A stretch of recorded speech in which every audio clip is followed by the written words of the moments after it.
your bag disappears in 2026 isn't bad luck at all, but a rule airports quietly chose not to explain to you. Imagine this.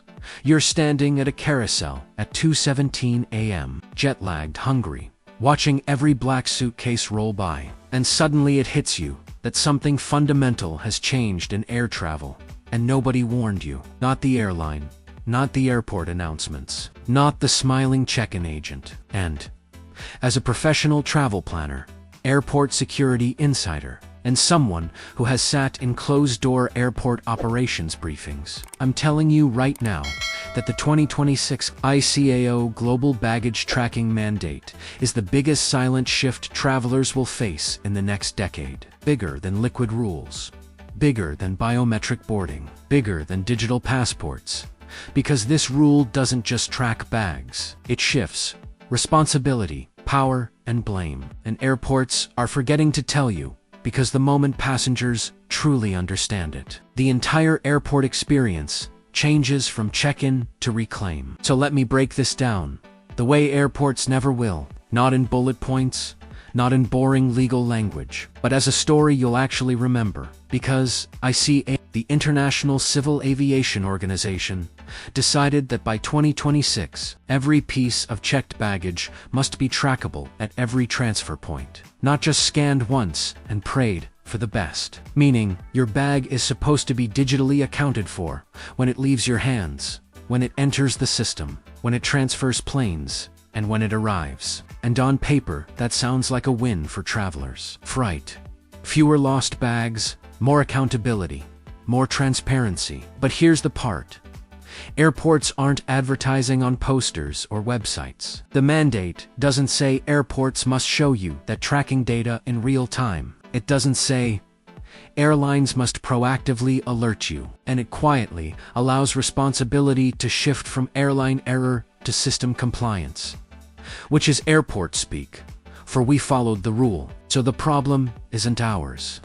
And I've watched this exact language get drafted in committee rooms where no passengers are present, where the focus isn't your vacation, it's liability, throughput, and cost. And that's why this rule feels invisible right now. Because if airports loudly explained it, travelers would ask dangerous questions like, why can't I see my bag's live status? Why does my claim still take weeks? Why am I told to wait 21 days when the system already knows where my bag was last scanned? And trust me, airports do not want that conversation at a crowded service desk. So instead, they're rolling this out quietly, training staff, internally upgrading back-end systems, and letting passengers discover the consequences only when something goes wrong. And from a security perspective, this mandate also changes how bags are treated in the system, because continuous tracking means every bag becomes a data object, a moving digital file, and security teams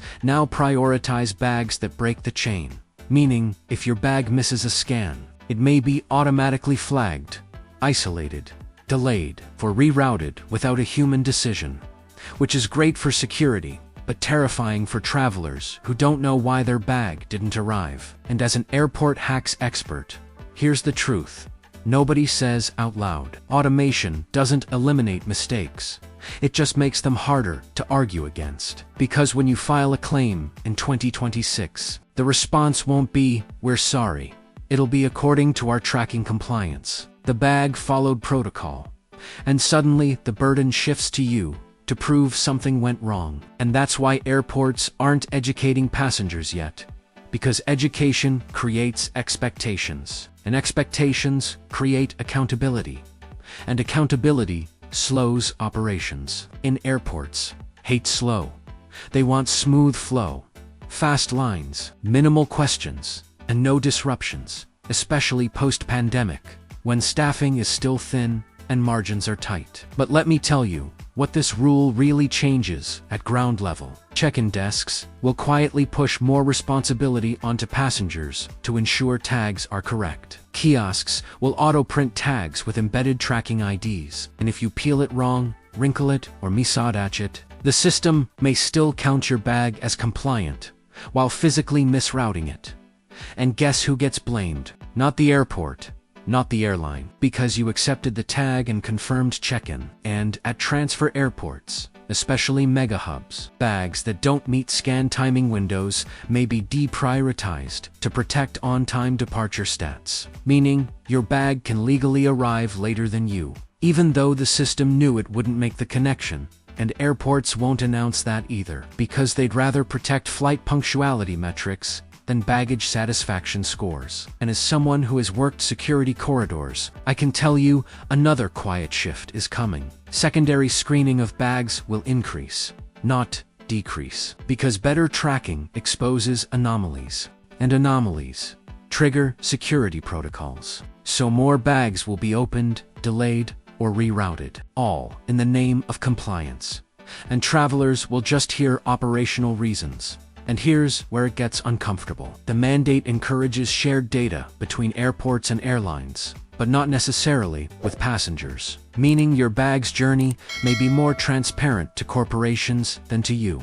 And yes, some airlines will offer APEDH tracking, but it'll be selective, delayed, and sanitized, showing only what they choose to show, not the raw truth. And I've already seen internal demos where a bag's last scan location is hidden behind generic messages like in transit, which sounds fine until your bag isn't there when you land, and you realize transparency was optional. And from a traveler psychology standpoint, this rule changes how disputes feel, because when bags were lost, there was uncertainty. Now, there's data, and data feels final, even when it's incomplete. And that makes passengers less likely to fight back, less likely to escalate, and more likely to accept vouchers instead of compensation. And that, honestly, is one of the quiet benefits airports see in this mandate.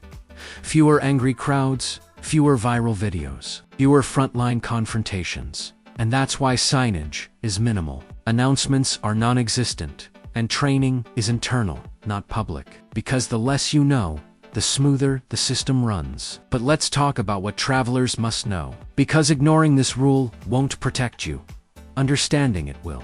First, baggage tracking in 2026 does not mean baggage guarantee. Your bag can still be delayed, rerouted, or misdelivered. But now, it will be documented. And documentation without access is not power. Second, personal trackers like AirTags will quietly become more important, not less, because they give you independent data. And yes, some airlines don't love that. But from an airport operations view, they can't legally stop you, and your personal data can become leverage in disputes. Third, claim timelines may actually get stricter, because airlines will argue they complied with ICAO standards, shortening compensation windows. And fourth, frontline staff may have less discretion, not more, because automated compliance removes human judgment. And when you argue at a desk, the agent may literally not have the authority to override what the system says, even if they want to help you. And here's the part that scares seasoned travelers. The system rewards silence.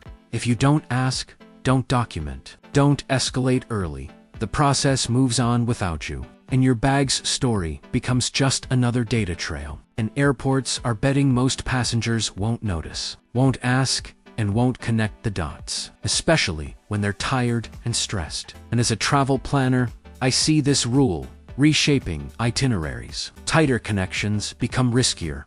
Mixed carrier tickets become more dangerous. And checking bags on complex routes becomes a calculated gamble. And yet, airlines still sell these itineraries because the system allows it. Compliance doesn't equal convenience.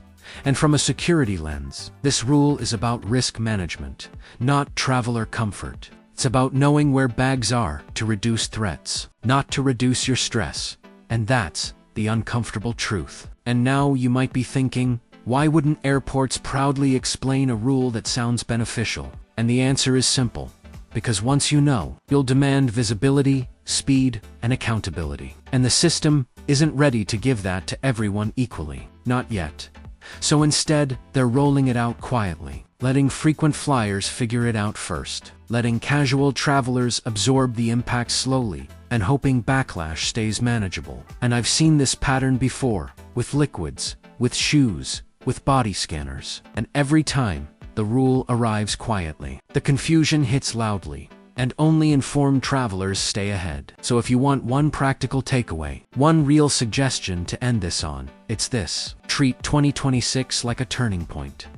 Check bags only when necessary. Build longer connections. Use personal trackers. Photograph your bag and tag every trip. Document issues immediately. And most importantly, stop assuming airports will explain rules that benefit their systems more than your journey. Because the future of air travel isn't just about flying faster or safer. It's about who controls the information. And in 2026, the travelers who understand the baggage tracking rule before it breaks their trip will be the ones who move through airports calmly, while everyone else stands at the carousel, wondering what just changed.